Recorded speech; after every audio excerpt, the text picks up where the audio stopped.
This is Steve from Ion Shoalhaven Council. Today, just a bit of a mystery, just a bit of a question. And it's in relation to Mayor White's claims of a very illustrious banking career. So when I first arrived in the city, I had a meeting with Councillor White. In the meeting, she told me about the great work that she'd done for Ulladulla High School in getting funding and buildings improved. She told me it was due to her high-flying connections in the banking industry where she'd worked. And now I'm an ex-detective from the AFP, and I have to say I was looking at the woman in front of me and listening to her, and I raised my eyebrows. First up, in no way did she look like a high-flying banker.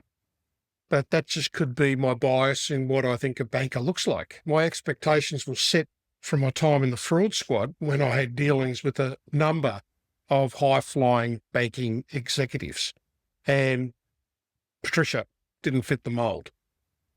The next thing that struck me was that she didn't sound like a banker. Bankers usually are very well spoken, very well educated, and put over their message very clearly. For a start, I noticed that probably one of the worst words she mispronounces is the word deficit, which is obviously a key banking term. She says decifit, and she says it consistently. I also noticed that when she used to talk at the start of council meetings, which she's now stopped doing, she would pronounce defamation as deflamation. Now, it's possible, I guess, that she could have some medical issue that's come on over the years, but again, I thought it was not in line with her high-flying banking claims. I heard her talk to Chance on his radio show on Triple U, where she spoke about advising Alan Bond and Christopher Skase, and she was very proud of this.